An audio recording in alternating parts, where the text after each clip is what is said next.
Hi, everyone. Thank you so much for joining this episode. It's a very special episode. I have one of the best, I would say, immigration lawyers marketers, but just digital marketers in general, outside of lawyers and just people who go online. Jacob Sapochnick. Is that the proper way to pronounce it? Yeah, Sapochnick. Perfect. Sapochnick. You're in San Diego. Thank you so much for coming on the show. Thank you. Thanks, John. Appreciate it.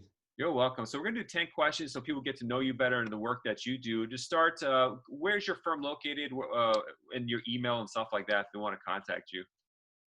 So we are in downtown San Diego, Mm-hmm. and I mean, my best email is just Jacob Jacob at h1b.biz. Awesome. biz. So now let's back it up all the way to the beginning. Where are you from? Where'd you grow up? So I'm originally from Israel. I came to San Diego to do my LLM, my the law school, Mm-hmm. and F1 student. I was an F1 student. And came here as an F1. And then literally a few months before my OPT expired, I was lucky enough to find an H1B sponsor, Mm-hmm. which got me an H1B as a back then it was a technical writer. That was a category because I didn't have my bar license yet. Yeah. And yeah, I started working there, and the same firm sponsored my green card. So I went through the whole. I lived it all, right? I lived the perm. Well, there was no perm back then. It was whatever labor certification, and then the I-140 and the 45 and the N400. I did them. I experienced every step. Were you stressed out the whole time? Because I know when I don't want to do perm or H1B, but the people call me for consults and they're just so worried. Was that how you're feeling the whole time, or are you more like easy But going? the thing is, I got mine literally before 9/11, right? Oh, okay. And so the difference back then was that it just felt like it was faster.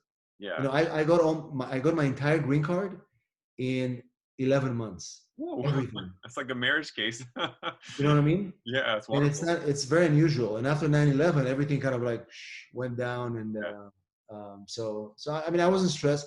Plus, the attorney who did my green card, she was a member of our law firm. So I was able just to walk down the aisle and, hey, what's happening with my I-140? Yeah. She's like, go back to your seat. It's all good. Was it an immigration law firm?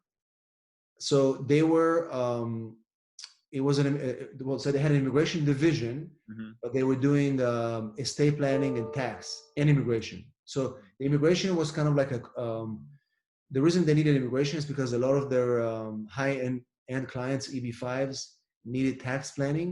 Yeah, And so immigration was a natural add-on to that firm, but they were not just an immigration firm. I see.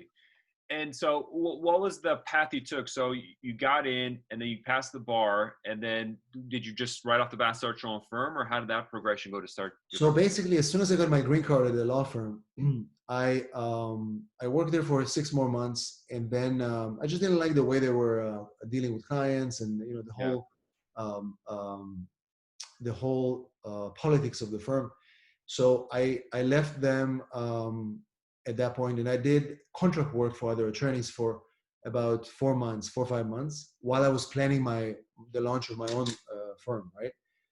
And then I started it 2004, and basically what I was doing is mostly I just wanted to do immigration, and I started with business immigration, like H1Bs. Back then, H1Bs were very popular, and that was kind of the beginning.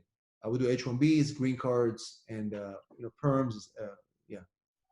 Now you mentioned H1Bs. I know your website is h1b.biz. Was that to Right. connect with that marketing aspect? Exactly. Now Because that you're, yeah. back then, we did a lot of H1Bs, and I thought, oh, it'd be cool to be known as the H1B guy. And so yeah, the beginning was pretty good. I was doing a lot of H1Bs and related work in that Now, space. how has having that name on your website affected business? Do you want to change it, or it doesn't really matter? So I mean, now nobody cares. I mean, plus we have multiple domains that point to it. So we have I think as the immigration lawyer, Mhm. we have sorry, somebody's calling. We have as the immigration lawyer, and we have oops, sorry about that. I get So it. No worries. and So a few of these domains that point to the website, so it doesn't really matter anymore. I see. It's a pretty strong domain by now. I had it for so many years, so I think it's not too bad.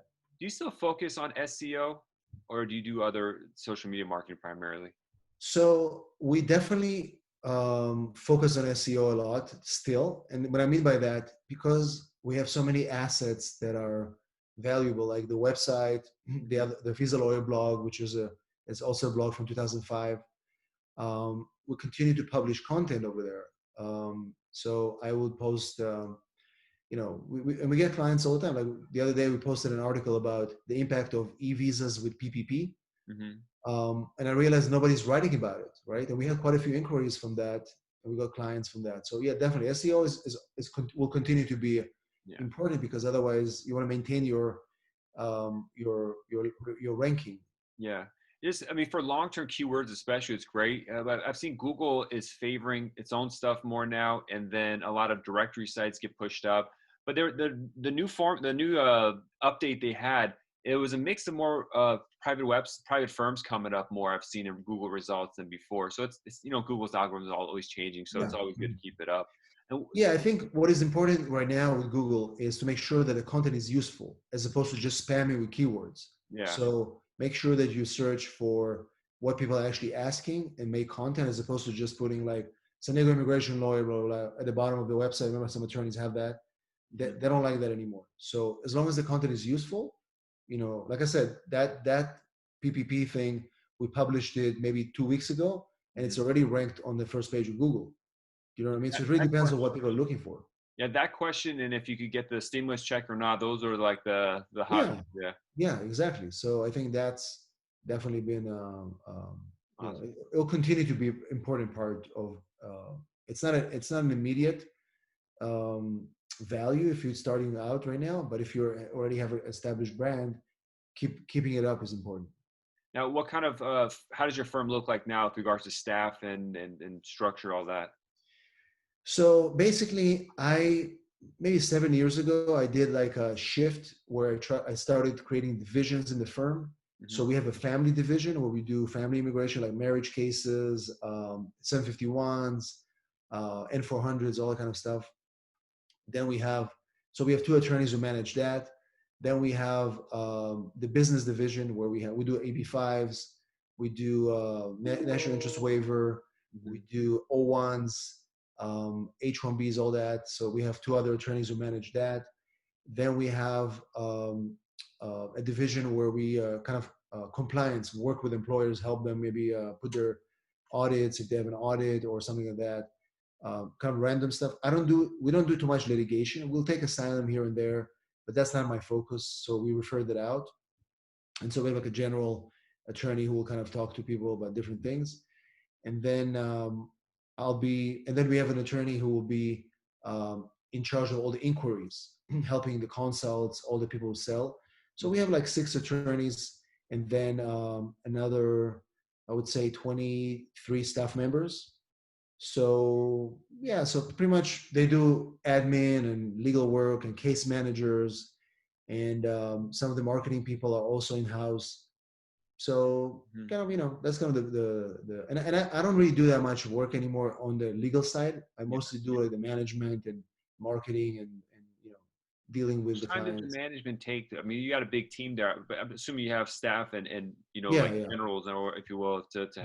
There's a director of operations, so Hmm. she is in charge of all the operations. So she will. I don't talk to any of them directly all the time. I mean, we'll meet like every couple of weeks, but the director of operations will manage the firm, Hmm. and then she'll ask me things like, "Hey, what do you think of this?" or "What should we do this?" or if there's an issue with the client, or we have a, something like that, where then I get involved. But the director of operation manages the firm, and all the managers will report to her. So we have an org chart. Yeah. So the Almost head like of an the family L1 division will, what is it? It's like an L1 intercompany transfer. Like an Like, L1, exactly. Exactly. That's where the idea came from. And so she'll report to the girl who is at the family division, the business. So this way they all kind of connect. And the thing is, we keep trying to improve it, because I want to make sure the clients get updated all the time and everybody's as happy. And of course, there's always things that happen, but yeah. that's kind of how I do it. Hmm. So this way I'm able to, like for example, during this crisis, the first time I came back to the office physically was last week. Some of the people, the director of operation, she was there once a week during the crisis. Hmm. But I didn't have to be there because everything was running okay. You know what I mean? Yeah, that's wonderful. And have you been able to do everything digitally with the staff, or did you have to come into the office? Well, we don't really have to. We meet them on Zoom. We use air call to speak with each other and with the clients. The only people who have to come to the office are the people. Well, now more of us come to the office, but the only ones that come to the office are the ones that have to copy and ship the Yeah, cases. That's the only reason why they have to come, and they rotate, yeah, and that's it. But otherwise, there's no reason for them to come anyway. yeah. If That's you don't great have for to ship immigration cases. practice. If you're not doing removal defense or have to go to interviews, it could all be done digitally. So I've been working from home for the last couple of years, and it's been pretty easy. Yeah. Yeah. So except from going to the interview, you leave your house and go to the interview, Yeah. right? Yeah, and even interviews now, I don't even like going because it's like such a drive in LA with the traffic. But so especially when the cases are easy, but the things I see from USCI sometimes the mistakes they make, I'm like I have to go to interviews anyway because you never know what's going to happen there. Somebody has to go, or maybe I'll have a Yeah, yeah, yeah. if I can't. So Yeah, for me, there's an attorney who'll go for the interviews because that's the problem in the last 6 months. You probably the same thing in LA, and I went to Chatsworth a few times in the past mhm, few months because I had to be in LA at Chatsworth, and just waiting there, yeah, um, literally just even forget about the drive from San Diego. That was a whole different story. But just let's say I live in LA and I go to Chatsworth, just waiting for that appointment 3 hours. yeah. You know what I mean? That's The what's same thing really in San bad. Diego. So Yeah. what if you have 6 cases in one day? Hmm. You know what I mean? So that's kind of where we're trying to figure out if somebody doesn't need an attorney to go with them, we will encourage them to go on their own. We'll prepare them. Yeah. Only the hard cases will send somebody with them. Exactly. Yeah, that's the way it's got to go. And at that same time, like you're not pushing people to pay extra for some service that they don't need, so they know that you care about them and stuff, not just trying to make money off them. Yeah. What is the practice area that what is that you like the most about the immigration practice? So what I like the most about immigration is actually the kind of clients that we meet. You know what I mean? For me, it's mostly the connection with the clients. We have very interesting clients, specifically in the business side. We have some people who invented cool stuff and very high level entrepreneurs. And I really enjoy interacting with them and learning from them, even just by sitting with them and talking to them. So for me, the client interview and going through the process of working with them is my favorite part. With respect to which area of law in immigration, I do like the national interest waivers. This is Mm-hmm. one of my favorite parts of the practice. Now I was going to ask you, you mentioned on the tech stuff. I remember you had a podcast called The Enchanting Lawyer, which you interview a lot of Yes. people in the tech industry. Yeah. Is that still active, or is it just like less So interviews? basically, I stopped the podcast about 2 years ago, or maybe less. I'm going to restart it soon. I just didn't have time to do the podcast, but I'm going to get back to it. I was a guest on many podcasts over in the past 2 years instead. Um, and I did what I did is I did I don't know if you saw it on YouTube, but we filmed like a mini reality show Yeah. for immigration. We call this a day in the life of an immigration attorney. So I worked on that, and it was actually a pilot for Netflix Mm-hmm. that they picked it up. It never became a show, just because there's a lot of things that I didn't realize that you need to be able to move to the next level. But the fact that I even consider that on phase one was already a big thing for us. So it was interesting. But I would just say kind of interesting me, like what is an example of something you need to be able to get a show in Hollywood like that at Netflix? well, first of all, you need to have the capacity and the bandwidth to produce at least 13 episodes Mm-hmm. before they give you funding. And so I didn't realize that. So you need to come prepared with funding to be able to say, okay, let's say we take you on, you need to have the 13 episodes ready by so and so. That costs money, right? Just to produce that show that I did, that was like 35,000 just to do that. Wow. Because the cameras, cutting it, there were 6 cameras following.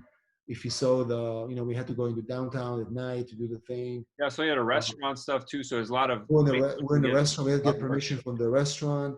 was also a part where um, just it's we're in the street in Fifth Avenue downtown. We had to get permission from the city to block it so the camera can come in and film from there. So I mean, it's little things, but there are three people working on it, and then the guys who are cutting it. So all together, it costs a lot of money. Yeah, So I didn't realize. I mean, I realized, but I didn't realize that that's what I need. I thought if once you're selected, then they'll help you with the funding. But that's not how it works for a new show. I see. You know what I mean? Interesting. It's interesting stuff. I mean, it's good to pursue with us. You know what to do next time. I'm sure you're gonna eventually. I'm sure you're gonna see Jacob Sapochnick on Netflix Right. in the next couple of But years. I'm gonna do. I'm working on some ideas for a new podcast that will be something a short version of some action items for attorneys, non-attorneys, and just different things that we're testing out. So for I mean, I'm sure, sure you heard the Joe Rogan is going to Spotify, I know, and I know that was it's a big so deal. Yeah. it's a game changer in the podcast field. I mean, most people even have a podcast, not going to be a Joe Rogan level, but it just shifted in how people perceive podcasting. Before it was kind of like this, kind of like, oh, look, these losers can't be on the radio, now there. Now no one's listening to the radio anymore. Everyone's into Yeah. alternatives now. Yeah, but the first revolution of podcasting started with Gimlet Media when they were the first podcasting venture that got funded. They raised money, Hmm. and that was like 4 or 5 years ago. So I think podcasting is definitely a very powerful tool for anybody, whether you want to make money on it or just be able to use it as a leverage for your business. Yeah, I mean, for me, it's been so helpful. I've got to meet so many different kind of people. I mean, you got to meet you. My Yeah, professorship at Pepperdine, I got through because of the podcast, and all these different politicians and people at USCIS, even agency heads and stuff I've talked to privately because of the podcast. So it's really fascinating what kind of doors it opens. absolutely. What is it that you dislike the most about just general immigration practice?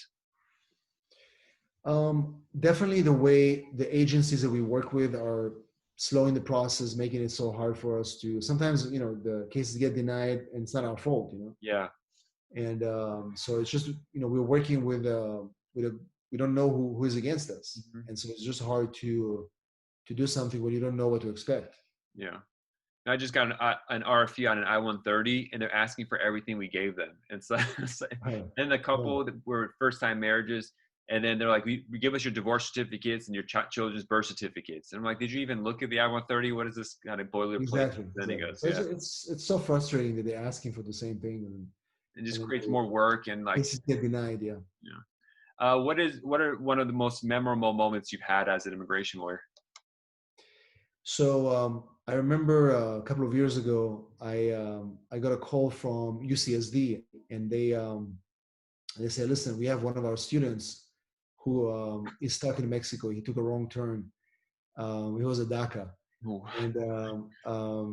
and basically they said, can you help us do something about it?" It was the dean's office, and I called ICE, and he was stuck at the border. They're trying to terminate his DACA and send him back to Israel. He was an Israeli. Oh, He came here as a young interesting. kid. His parents are illegal, and so I called ICE. They wouldn't do anything about it. So it's been 2 days, and pressure is being starting to mount. Right. So we're getting one of the news. I called one of the news outlets and listen. This is what happened. This could be a great story. And then the story broke the next day, and then other news outlets picked it up. So within 2 days, I was on 27 news outlets, including CNN, including NBC. And then we started collecting letters from friends from the university, from senators. So we Mhm. had two senators. We had Kamala Harris, and then she helped me join another 15. And we came in a stack like this to ICE, and we shipped it over. And then I go to visit him in detention. I'm like, I'm trying to, at least get him some benefits over there. And literally the day I walk in there, they let him out. Wow. You know what I mean? It was crazy. And then there's a picture of me with him taking a selfie in front of the prison that went viral. Al Jazeera put it on their front page. It Interesting. was crazy. So What? that was one of the big stories I remember. And then we had another one 5 years earlier, where before DACA, Mhm. where Aided Reyes, she was a runner, and same thing happened to her. They stopped her in the park. They wanted to deport her, and her school and the city and Bob Filner, the congressman, he wrote a private bill for her. We drafted the private bill, and he signed it. But we didn't have to use it because as soon as the private bill was sent to ICE, they let her go, and they gave her deferred action before DACA, Wow. right? And then DACA passed 3 months later, Mm-hmm. and then the whole thing. But it was crazy, So those are the stories that you feel like you can actually make a difference Mm-hmm. because I mean there was no really rules that we used. We just used some creativity, and you know what I mean. So much of immigration practice is that creativity. Just like how could you It is, possibly know right? what yeah. Like when you're doing an EB1 or something, it's really about presentation and how you sell it really more than it's not law because 100%. the way they analyze stuff is so subjective. Yeah, absolutely. What advice do you wish you had when you started that you could share with some new lawyers that are getting started here? So I think the biggest advice is make sure you systemize your practice from early on, which I didn't do. So I had, I did this one day and this and repeated it. Once you have a good system like we have right now, well, I mean, it's not perfect, but it's definitely better than it was. Yeah. Then you know that this is how we do our marriage cases. This is how we do our EB1s. This is how we answer the phone. This is how, especially now when we are home, Mm-hmm. everybody's following the protocol, how we answer the phones, how we connect with the clients. So systems is key to making any practice scale because you can have a practice and you can earn a good living, but if you don't systemize it, then there's no way you can grow it if you want to grow it Yeah. and get yourself out of the business. Because Mm-hmm. for me, sometimes I just need to not be at the firm. I need to be at home. I need to be with my kids. I need to before COVID I used to travel a lot, which I enjoy. I Mm-hmm. would never be able to do that if I didn't have a system and an office that runs without me. You know Yeah. what I mean? And that's really the biggest thing that I think I should have done from day one. Another thing you did, you mentioned earlier, is you started really focus on H1B. So would you still go after a niche if you're starting like that and then grow to a fuller firm? Well, the only reason why we grew to a fuller firm is because you know how immigration is. Immigration is not consistent. So, for example, if they decide to close H-1Bs now with the executive order, right? Mm-hmm. Um, you want to be able to do other stuff. So I'll focus more on marriage cases and do more whatever. You know what I mean? Yeah. So with immigration, it's kind of like um, you can be a niche if you have a very strong pipeline of those things, but we don't. But in this practice, we don't uh, predict that, right? We don't know how this market is going to evolve. So that's why it's good to be focused on one area of law, which is immigration. Mm-hmm. And within immigration, try to choose one or two areas and and be good at those. Yeah.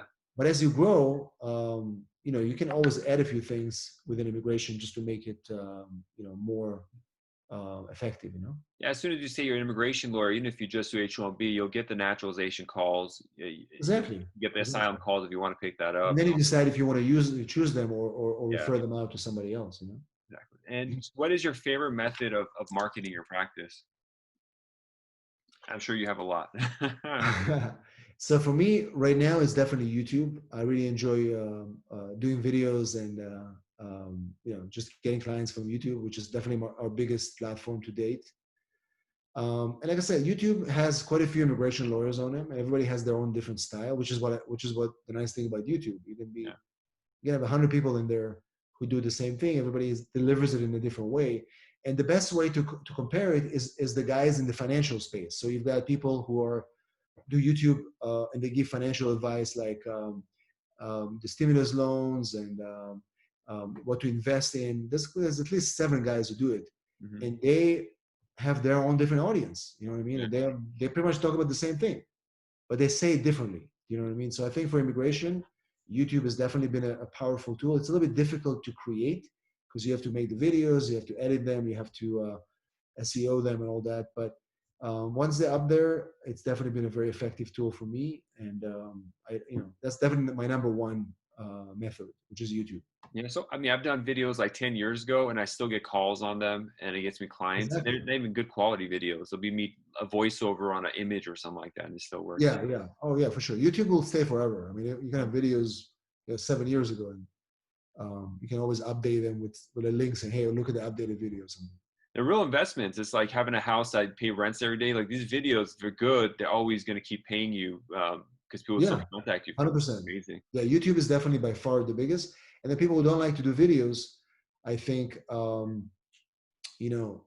definitely blogging is still a good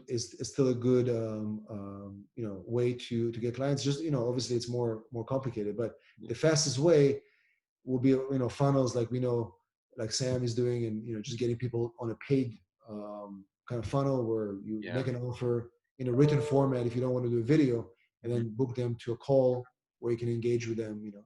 That's definitely the How way. much do you do paid Google, paid Facebook? You really have to have a team to do it right, so you don't blow through a lot of money. What have you seen with paid ads for Google and Facebook? So, again, it depends on where you are, right? So for us, San Diego, Los Angeles, a little bit more competitive. I think if you have good ads and you have good copy, Hmm. and you target correctly, I think 3,000 a month on Facebook will give you a decent return on investment. And what I mean by that is that you're going to cover the 3,000 and you're going to make back 3,000 multiplied by 1.5 at least.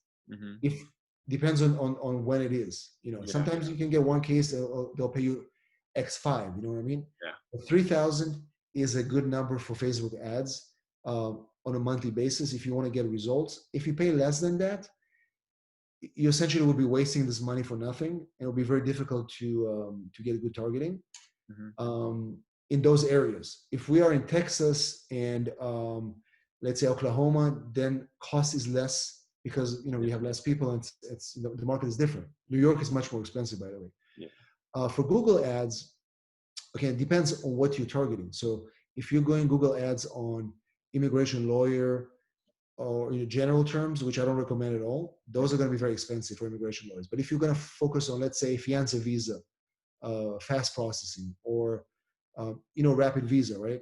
So rapid visa, they have a lot of good ads. They do nationwide, so they spend a lot of money probably. But the one I've seen that targets San Diego, very simple ad: fast K1 visa, 350, will beat any attorney or stuff like that. You know what I mean? Yeah.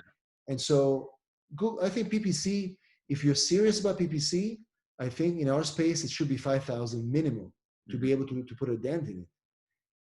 Anything less than that is going to be very difficult to You need unless you to do. dabble in it. You have to do it every month, not just do it for 1 month and give up. No, of Study course. how to do it. Have a team maybe helping you out. No, Right. there are companies who do that. Companies who specialize in that. If you want to do that, there's also a new thing from Google. It's called Google Verified, right? Verified ads, and they roll out in San Diego right now. They don't have them in LA. They have them in San Diego. They have them in Atlanta, and they have them in 4 markets. They're coming out to everywhere. It's called Google Verified. So you see them. So when you go on Google, type in immigration lawyer, you will see them before the maps. There's going to be like 3 of them with a green check, and they rotate. In San Diego, they have about maybe 10 lawyers, and they rotate us between those things. And basically, you have an app, and the leads come to your to the app or portal, and then you pay $45 per good lead. And if the lead is not good, you can dispute it, and you don't pay for it. Interesting. And the leads were fine. The quality of the leads were okay. I mean, we I think we covered our investment every month, but it's not. At least they're trying, right? Yeah, it's new. Yeah. So I think if you're starting out and you have no visibility, I think Google Ads will definitely get you clients, at least to start. You know what I mean? If you don't want to wait, I think you do a small funnel, you do an ad, you go to a landing page, sign up page, and then but I think that's pretty You know much. anything about this new Facebook thing? They said they were talking about this Facebook shop or something like that. It's a new Yeah, but Facebook vertical. Shops is not good for attorneys. It's for physical products. So Facebook Shop essentially will be kind of like a platform where you'll be able to set up your physical products from Facebook, and people will be able to click on it and buy it, kind of like a Shopify store, but within Facebook, right? So it's really good for products like if you have an e-commerce store. What is good for attorneys, and I started using it. So one thing that I did, and I didn't mention before, so when the COVID thing started, everybody at the office was freaking out, and they're like, "Oh, we're not going to have business." And so, and honestly, I also kind of got scared for a little bit the first week of March. When traffic was zero, right? Yeah. As I said, it was literally zero. Everything stopped all of a sudden. Yeah. And so what I did, I went to TikTok first, Mhm. and then YouTube, and I announced that I'm starting a Facebook group. I said, listen, I'm going to start a private Facebook group with a safe place. I never wanted to do a Facebook. I hated it. Yeah. And then I said, the safe place to talk about immigration, and you guys have to join so we can start so I announced it, and then within a week we had like 600 people in the group. Wonderful. And basically the purpose of the group essentially is to nurture those people that are obviously interested in immigration or maybe interested in immigration at some point. Hmm. And now it's been a month, in a month and a week, I think. Now we have about 3,500 members in there. Wonderful. So it's pretty powerful, and I didn't realize the power of a group. And I started, I got a guy who knows how to run groups, and he put together a whole system in there. So we have like a Facebook Live with them. We do, and what we do with the group is, it's free, obviously, to answer questions. So I have two people answer the questions, but if they want to talk to us on a specific case, they have to book a consultation. Hmm. So since we started this thing in the group for the consultations, I mean, we're booking about 10 to 12 consults, paid consults a day, Wow. every single day. They're, Mhm. they're cheap consults. They're $95, Yeah. but they're only 15 minutes. And the Oh. average consultation is 7 minutes. Hmm. They literally say, hey, my husband was deported twice. What should I do? We tell them, well, this is what you can do, blah, blah, blah. And so that's been a really interesting thing with the group, that we make them pay for consultation if they want one-on-one meetings. And then slowly we're starting to get them to convert to more cases. Wonderful. Now, the funny thing about the group is that within 2 weeks that the group became, I saw a bunch of immigration attorneys who joined as well. Mhm. And so the reason I know that is because I have two guys who manage the group, right? And so, they send me a text and they send me a screenshot. There's some immigration attorney from Austin, and she was answering questions in the group. And Mhm. she tells the people, hey, if you need help, send me a DM. You know what I mean? So, I mean, honestly, what I said, I went there and I said, thank you for your help.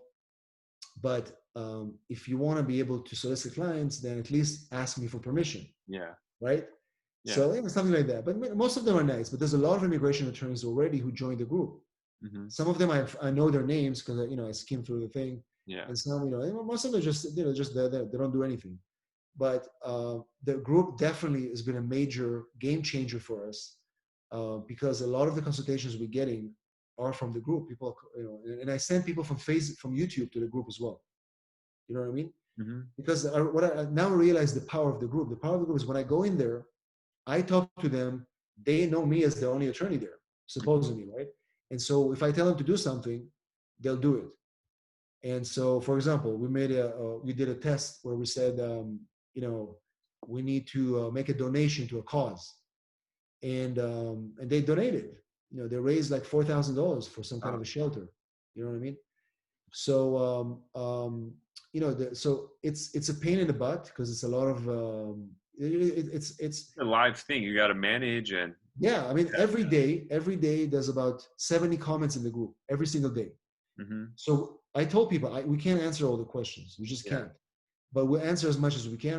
I have two people who answer the thing, and and again, I did it because I feel like in these times I didn't know what's going to happen. I don't know what's going to happen. So the group is definitely a source where I can come in and say, hey, we're doing this discount on your marriage case or whatever. So that's the only reason why I did it, and it's definitely been very effective for us. And we're getting a lot of traction from the group right now, and that helped us kind of stay afloat. Yeah. Now you're so much the identity of your firm. Are all these consultations with you yourself, or do you No, have associates? no. So some of them are with me. The first consultation were with me. I wanted to test it out and see how it is. Hmm. But a lot of them are done with the other attorneys in the firm, and the clients, they don't care. And the ones the ones that want to do it with me, then there's a special price for that too. But Yeah. most people, they're fine with it. Cool. And what is an outside hobby that you have? I know you like to travel. Your Instagram page is really a travel Yeah, page more than a log page. yeah, definitely. But is that Well, the main the hobby? funny thing is the Instagram page. The reason I do that this way, there's a strategy behind it. The strategy is that Instagram is not rewarding content that is not, unless you Gary V and you post all these inspiration, business stuff. most Instagram people, they want a place to escape and connect with the person behind the page. Mm-hmm. And that's the only reason why I switched it to this kind of content, because the DMs that I get is where the business is. So people see me like I do a lot of influencer visas, like travel models and stuff like that. They see that I have a page. They see that I'm an immigration lawyer. It's in my bio, and Yeah. they'll send me a DM, and that's how you get the business there. Not what I post on my page and I say. For me, it doesn't work like I'll post something. I may change the strategy in the future a little bit differently, but right now it's been the most effective for me to I do mean, it what this I way. found problematic is when people on all their stuff, on Twitter, and they say, "Call me now, 1-800 blah blah blah, immigration lawyer." It's like it's too in your face. Yeah, yeah, It's more yeah, natural. It adds some definitely. sort of value. What you're saying. Yeah, I have another page on Instagram which is called Immigration U, where I do just videos about immigration, Mm-hmm.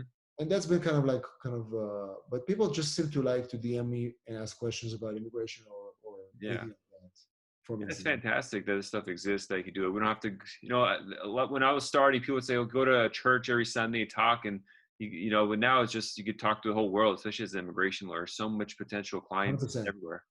100%. Jacob, thank you so much. I know we could talk for hours on this stuff. Hopefully, we get a chance to do that in the future. Of But I course. appreciate you coming on. Is there anything else you want to say before we go?